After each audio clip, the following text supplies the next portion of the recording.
A very good evening to our viewers. Thank you for joining us tonight on the Evening Review. My name is Toivo Jebela.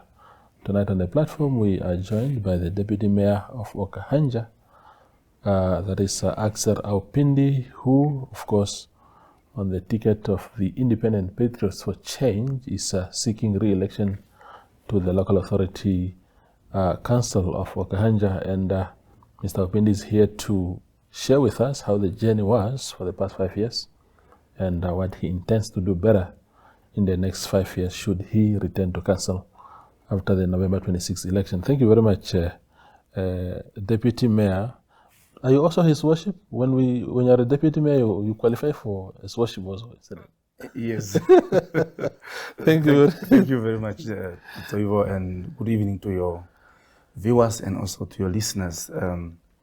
Yes, when you are a Deputy Mayor, indeed, you have been called His Worship also. And if you are here, then you're called Her Worship. Okay. Just because when the mayor is not there, then you immediately step in so that the process can continue. Absolutely. Yes. So the IPC list is out for Okahandja. You are, is it number one? Are you at number one? Yes, definitely. Okay. Yes. No, wonderful. Currently, the structure for Okahandja is like how? It's how many seats for each party currently? Yeah. The result of 2020 came out that SWAPO got 3 seats out of 7, which was for the first time happened in the history of Okahandja, and IPC got 1 seat, which is myself. LPM got 1 seat, then UDF 1 seat, and the last seat were given to ORPA. ORPA is an organization called Okahandja Ratepayers Association. Okay. So that's the comparison of how the council were allocated. So that's why in 2021, you see, we're having the mayor from LPM. Yeah. Because SWAPO only got 3, so majority is opposition, as they normally say. And we realized that so because the LPM candidate was the only woman among the men who are on the side of the opposition, then we said, for the uniqueness of the picture to look good, so can we at least have her, the mayor for 2021. Okay. But subsequently to that, then, as we remember that in 2021, the late President Hangeniko, somewhere in August, they called the leadership of UDF and was invited to the State House. So when we came to December in 2021, then UDF candidate joined SWAPO and they became 4. So and us we remain 3. Oh, that's how the trick of politics was working by that. I think everybody can remember that. Yeah, it was not only in Okahandja, it was basically all the cadets of UDF, whether it's in Lavish Bay, Swakopmund, Hentis Bay, everywhere. So they were all going to work together with SWAPO. I see. Yes. Does that tell us now that is it better the way a town like Okahandja is structured, where there's no absolute winner, and therefore there's some coalition and alliances of some sort, or do you think it's better to have an outright winner? Yeah, it's always good when you have an outright winners, but in a political field that we are now, young people have lost trust in many political parties, perhaps those political parties that have been there, and they are divided. This one want to vote who, because it's also about who they see as a candidate. Yeah. But if you have really an absolute winner, for example, so we have 4 out of 3, it's always a good thing, because when it comes to decision making, we don't compromise. You took a decision, but now when you are in a coalition, you have to think about what your colleague says. So that, because you need him. As I said earlier, that's how we lose power, when we were 4 and we end up having 3. So when we have an absolute power, I think to be a good thing to do, and that's what we are looking at in this election. Yeah. When you are a sole candidate, when you're a sole councillor of a political party like IPC in Okahandja. How do you still drive the IPC agenda? Because obviously you campaigned on certain promises and whatnot, but then you happen to win one seat only, meaning other 6 people are not from your party. How do you achieve what the party sent you to do there? Yes, since I have, when we took over in 2020, it was on the 3rd of December, we only came back in and to start our actual work in January 2021. First of all, we're not knowing each other. So to be honest with you, I wasn't know anyone among ourselves as councillors. Most of them, I met them for the first time when the results were announced. Is when I can now tell in Swapo is Honorable who, in where Honorable who. So, and we only came to meet on the day of the swearing in. But for us in opposition, we met a day before the elections so that we can caucus and have our own way how to do things. But since we are getting to know each other now in the chamber, you'll be able to put your mind on the table, and people, they also able to realize, no man, you have a proper mind, or you contribute more important things on the table. So, and moving for the first 1 month too, it was like a bit difficult. But after 3 months, now we know what is your capabilities as a leader. So you freely share your ideas, you freely contribute, and you receive support from both sides. Because what we did is that we were not wanted to bring in, when you come outside there, you are saying, I'm going to put the ideology of IPC on the table. It will not really going to sit well with other councillors, but rather to tackle the issues on the table in a professional way. Yeah. In other words, if you have clashing ideas, IPC represented by Mr. Aupindi here thinks that Samstan, which is one of the locations there, should be prioritized on a particular service, but somebody else thinks that Vergenoeg is the one that should actually get that service first. How do you reconcile those clashes of ideas? The Act stipulated very clearly that whatever decision being taken in the council, whether you are in support or not support, it's a council decision, and when you go out, you support it. So it's a collective decision. It's a collective decision, because the Act only says that when we have 4 members of the council, the decision is valid and binding. So now, in the event that I'm not supporting the Vergenoeg and I'm supporting the concession at the other locations or other localities, and the council, majority of the council feel like Vergenoeg should be start. So as you all are aware, you are only one. So you have to go with the decision of the council, and that is what we call democracy. And that is how do we get into the chambers? They look at how we were voted, the numbers and so on. So number speaks itself. So even if you want it for yourself to be recorded that you were against it, it will be recorded as such. But the decision is still going to be binding and to be taken as such.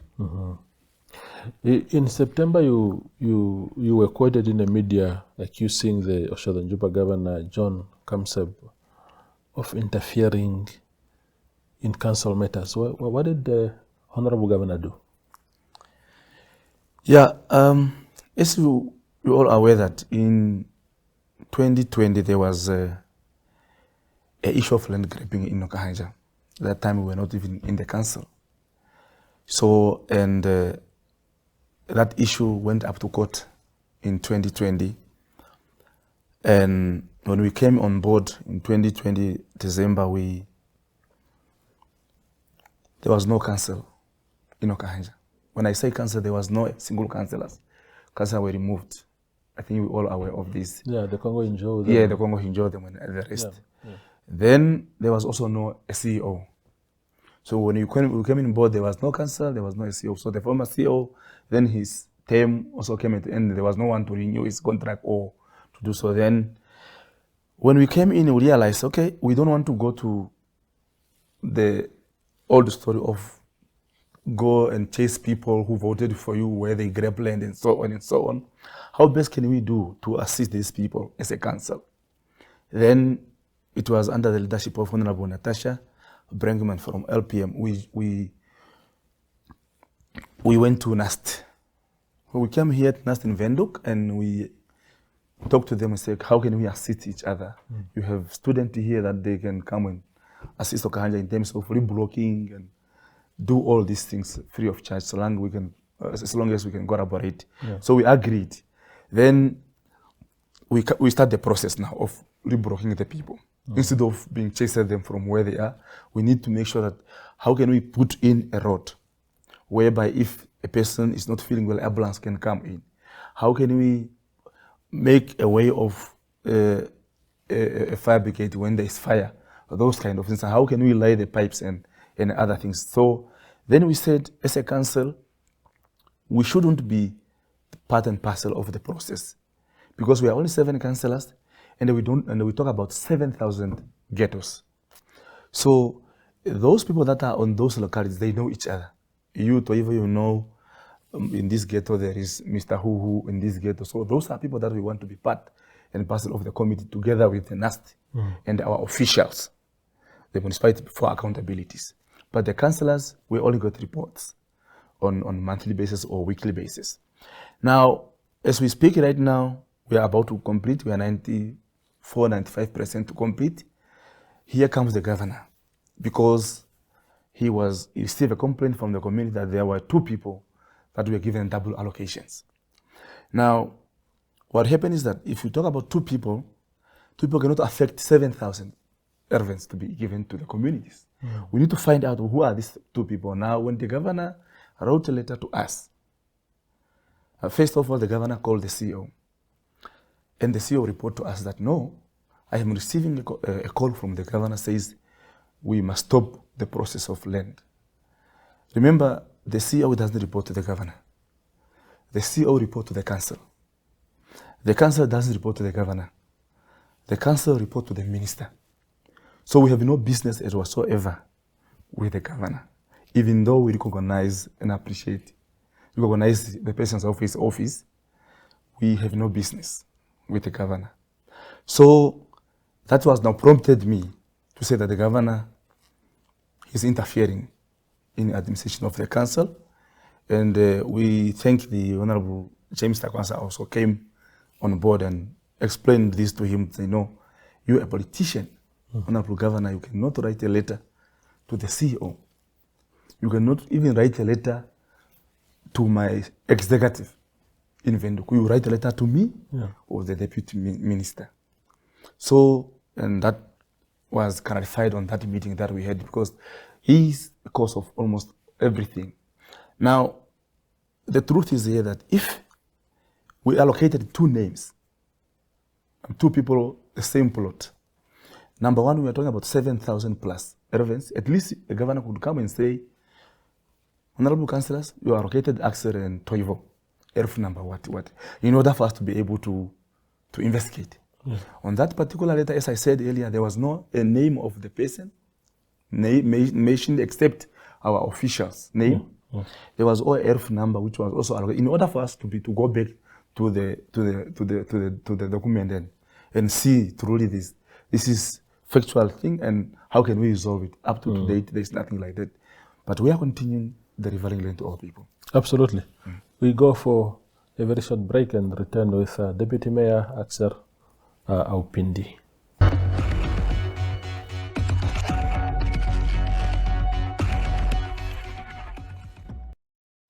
Looking for your next favorite show? Tune in and dive into the action, the flavor, and the stories that move you. Get moving with Flicks, where fitness meets fun. For the little adventures, it's active kids, energy, games, and endless excitement. And if you're hungry for ideas, What's Cooking serves up delicious recipes and kitchen tips you can't miss. Dreaming of your future? Career Chronicles brings inspiring stories from professionals shaping tomorrow. En vir die yongstes wat nuuskierig is, Blitsfokus bring jou vinnige, vars nuus en stories net daar waar dit gebeur. For the youth, by the youth, Generation C connects, inspires and entertains. Don't forget to start your mornings right with Smell the Coffee, laughter, conversation and your daily dose of motivation. Do make sure to catch the latest entertainment news with chill, culture, lifestyle and stories from your community. And don't miss Sports Wrap, all the highlights, analysis and unforgettable moments from the world of sports. Your favorite shows, your favorite stories, all in one place. Don't miss out. This is My Zone TV.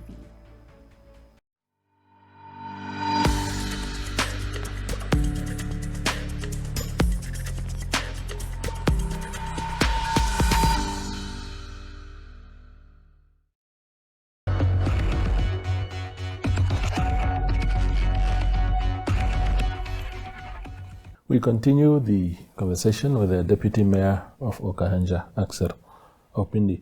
In August, I think it was around August when the minister that you mentioned, Honorable Sankwasa, issued a directive to local authorities that you should no longer renew the existing contracts, debt collection contract with Red Force, or even enter into a new one with them.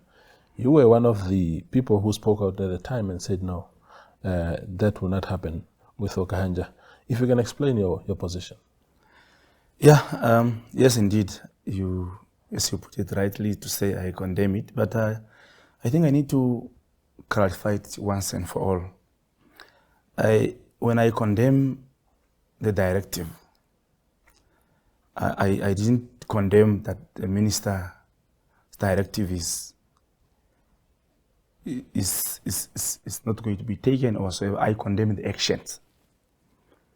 So the directive is for the council either to renew or not to renew. It's not the issue of the minister. I condemn the action of the minister to say that he is a member of parliament. For the Red Force to come on board, came on board through the Procurement Act. A Procurement Act was passed in and gathered in parliament. If the Minister of Urban and Rural Development have an issue with such act, he should have to start in parliament to say, comrades, let us start, and this law is not springing on the ground, is whatever he sees in that it need to be amended. Oh. So because he cannot be a law maker in parliament and immediately run outside and say, don't follow the law that we have passed in parliament. So you can't do such a thing. Yeah. So in other words, if people are demonstrating, for example, in Okahandja, Toivo, and they are starting from the location, I'm also part of them, down council.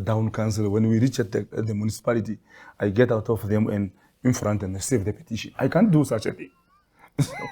So the minister directive, whether it's correct or not, the act, the action is what I condemn, to say he cannot do such a thing because he is a law maker in parliament, he's a member of parliament. He could just tackle this in parliament easily and amend the Procurement Act, and we move from there. The only person that could do such a thing perhaps could be the Ministry of Finance. Yeah. So the Minister of Finance, but could also clarify to say, from here, what can we do? So if you look at that directive per se, there was nothing that the minister says, if we renew, what can he do? Yeah. Because it's not mandated to do that. So yeah, that was my condemnations, to say he was not the right person to do so. How is the debt situation in Okahandja, to the extent that the municipality need third parties to collect your debts? You don't have a division that is capacitated enough to collect your own money? What's happening? No, we definitely have perhaps our people that are dedicated on that finance department to do so. But one thing I want to clarify is here that if you come to any municipalities, as we speak right now, we have 40 municipalities that are being assisted by Red Force out of 57. in the whole country. If you come to our office, you'll be able to pick up that we have a heap of agreements that the council have made with the resident. So come and make an arrangement with us. We make an arrangement, and the same resident ending up default the arrangement that they have made. They are not paying. Now, when we have a system of our people to go there, sometimes they get a lot of threats. I will do what, just want to shoot you, and those kind of things. So then the law make a provision, as I said, by the Procurement Act, that you can get somebody who is, if Red Force came there, they have their own lawyers to deal with those clients. It's not really that is what we wanted, but every municipality, wherever you go, is a push factor. The same people, they want development to come to them. But yet, we have, for example, in Okahandja, we have 112 million that were being owed by the residents. It's not only residents alone. We're also talking about government institutions. So you can really tell that in 2021, City of Windhoek end up closing. Some people, they even end up saying, no, why they were in the office, the electricity went, and they have their cars key were in the office and those kind of things. So we are trying to engage our community to say, please, if you make an arrangement, pay it. And we also picked up that when you came in, that you find someone having, how the debt accumulated from 200 to 17,000. We also have to caution our employees to say, you can't allow things to do this. If we have our policy to say a limit is 500, then you have to do your job, because if I took a bed today at Lewis and I didn't pay on the 25 as I promised, I'll keep on receiving a lot of calls from Lewis when I'm coming to pay, and they're also recording it. So that's how the debt is accumulated, and we are really not to say we want to take our people there, but it's a situation that you can, I think you can talk at the different platform. Okay, now wonderful. Tell us about the terrible situation that happened in Okahandja earlier this year. I think it was April or so, March, when you had this series of killings of girls and school kids. What is the latest? What are you hearing as a leadership of the town? And what measures have been taken, if any, to sort of shield your residents against those kind of attacks? People, when you speak about that incident, really, I think we were very fortunate councillors to go through that. It was not an easy thing for us. Fortunate or unfortunate? No, it's unfortunate. We are still healing from that barbaric event, and we were not sleeping. Because even ourselves, we were also afraid. We don't know what's happening. And as a leadership, we have to sit always and try to see how can we assist. Remember, the kids were being killed in our town, but the council, basically we are not mandated to provide safety. Safety has to be provided by the Namibian police.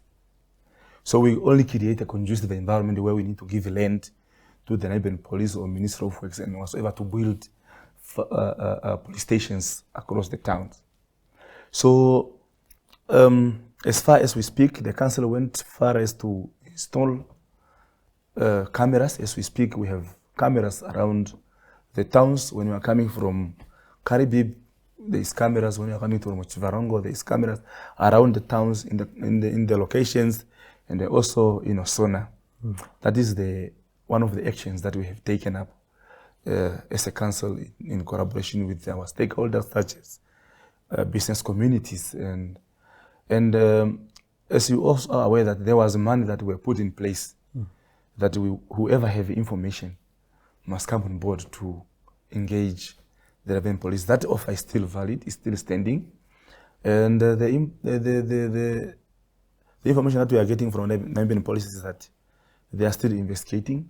So they have interested people that swab were taken and they were sent to South Africa. I believe they are still waiting for the result. I don't want to speak on their behalf, but those are the latest information, on the last information that we got. Yeah, but we are also happy to say, at least we believe the situation come to normal. There were a lot of fears among the communities, and at least now the situation is coming to normalize. Yeah. Maybe the last point, His Worship, is on there was a letter, I think, that you wrote to the Minister of Health, Dr. Lubindaus, after you visited a local state hospital there. And you said in that letter that 98% or something like that Yes. of the basic medicines were not in stock. If you can tell us briefly about that and whether the situation, government has responded or not. Yeah, I received a call from the community member at the hospital that there was an inmate who refused to go back to the cell without having the medications, because upon received, we went from the consulting rooms. Now he was described to go and get some medication at the pharmacy. When he reached there, he was, whatever he's asking, they were told, no, you must come after 2 weeks for you to get those tablets, because there was nothing.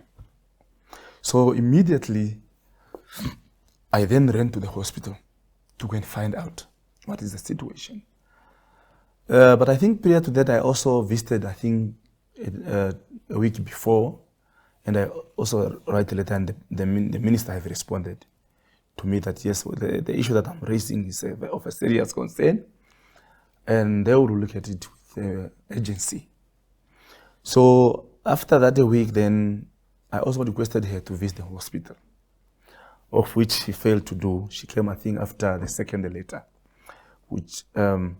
But the situation as I'm speaking to you, I believe is still the same. Because it's not only in Okahandja. You can go to any hospital. People are being turned down, people are being turned away to, there's no medications. And even the doctors, in particular in Okahandja, they can tell you, we are being told we should no longer tell people go to private pharmacy, just tell them the medication is coming either tomorrow or so. But the situation is still the same. Yeah. So it is really worrisome. From our side as the council, we have provided them land. As we speak, if you come to Faithfront, we have given them the Ministry of Health and the Ministry of Safety, we gave them land. On the entrance of Faithfront, this big area you can see here, that is the area that we gave to the Ministry of Health and also the Ministry of Safety. We are also proud this afternoon to say that the police, if you go now to the clinic in the location, so they have started now putting the officers and so on, so that we can have a police station in Faithfront. But truly, medications are not there. It's not only in Okahandja, I can tell you, Toivo, it's everywhere. The situation is the same. Yeah. Yes. Absolutely. Akser, thank you very much for making time. That is the time that we had, but all the best for the 26th of November. If you are re-elected, please serve the people of Okahandja with passion.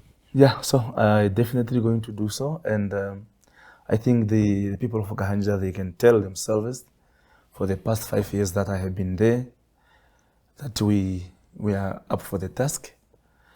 But I think it's better to share with the community that the first thing I would like to see next year is to have a tar road in Faithfront location. For the past 17 years that location has been there, there have been no tar road. I think it's the first that we need to look at to tie that location, and we can save the dignities of our communities. Absolutely. Thank you very much. That is Deputy Mayor of Okahandja, Akser Aupindi, speaking to us about how the past 5 years have been when they served in the council ahead of the November 26th election, in which he has again put up his hand to continue serving the community of Okahandja. Thank you for watching.